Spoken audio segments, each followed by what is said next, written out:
There is a version of John Cusack that the world decided on a long time ago, and he has spent most of his life quietly refusing to become it. You know the image.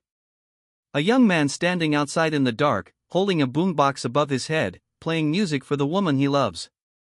That moment from Say Anything became one of the most famous scenes in movie history. It turned John Cusack into the face of sincerity, romance, and the awkward hope that love might somehow be enough. But there was another version of him. A hitman returning home for his high school reunion in Grosse Pointe Blank. Older. Lost. Unsure of who he had become. Between Lloyd Dobler and Martin Blanc lies the story of John Cusack himself, a man who spent decades refusing to become what Hollywood wanted him to be. John Paul Cusack was born in Evanston, Illinois, on June 28, 1966. His father, Dick Cusack, had left a successful advertising career because he believed life was too short to sell products that did not matter. Art, politics, and meaningful work filled the Cusack household. All 5 Cusack children eventually became actors.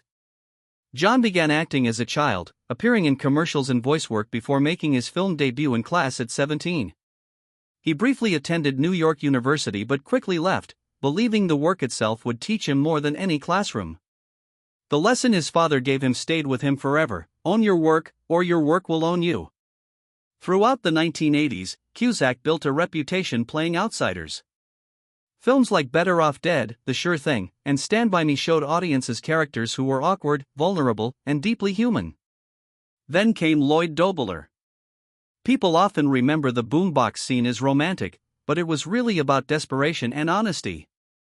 Lloyd had no grand plan. He simply refused to give up. For an entire generation, he became a mirror of their own fears, insecurities, and hopes. Hollywood wanted John Cusack to stay there forever.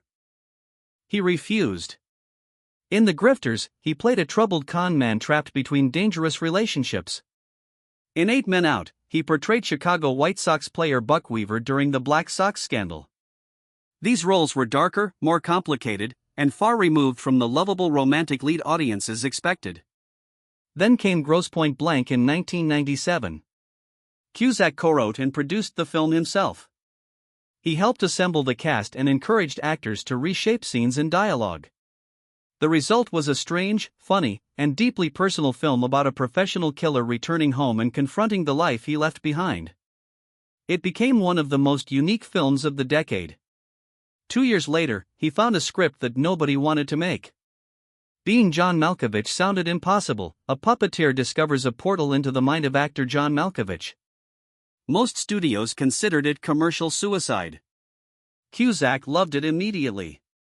The film became both a critical and commercial success, proving that unusual stories could still find audiences. It also confirmed something important about John Cusack: he was willing to risk everything on projects that interested him, even if nobody else believed in them. But Hollywood was changing. The mid-budget adult dramas that had defined the 1990s began disappearing. Studios chased franchises, sequels, and massive global blockbusters. Actors like Cusack, intelligent, unconventional, and independent, slowly found themselves pushed aside. He continued working, appearing in films both large and small, but some of his finest performances received little recognition. One of the best came in Love and Mercy in 2015, where he portrayed Brian Wilson of the Beach Boys. Cusack spent time with Wilson, studying his vulnerability, strength, and struggles with mental illness. The performance earned widespread praise. Awards never came. He did it anyway. His father passed away in 2003, and while Cusack rarely speaks publicly about the loss, the influence remained obvious. He became increasingly outspoken about politics and social issues, even when it damaged his career. He co-founded the Freedom of the Press Foundation, supported whistleblowers, attended protests, and spoke openly about issues many celebrities avoided. During protests in Chicago in 2020, he was confronted by police while filming events on the streets of his hometown. He shared the footage publicly and never apologized for his views. Eventually, he left much of Hollywood behind. He sold his Malibu home and returned to Chicago, the city that shaped him. The city of record stores, baseball fields, and neighborhoods that inspired many of his greatest performances. In one interview, when asked why he had never married, he gave a simple answer: "Society doesn't tell me what to do." That sentence may explain his entire life. He never built a carefully managed celebrity image. He never followed the rules that Hollywood expected.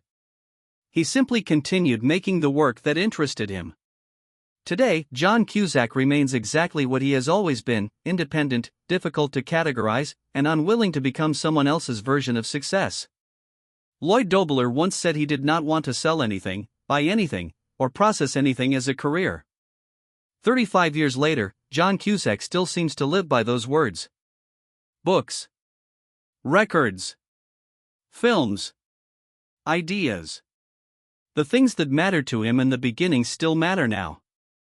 And perhaps that is why audiences continue to connect with him. Because in a world that constantly asks people to become something more marketable, John Cusack spent his entire life becoming more himself. If this story moved you, leave a comment below and tell us, what is something you loved that the world told you was impractical, and did you keep loving it anyway? Don't forget to like this video, subscribe to Prestige Buzz, and turn on the bell notification for more stories about the stars who chose their own path. We'll see you in the next one.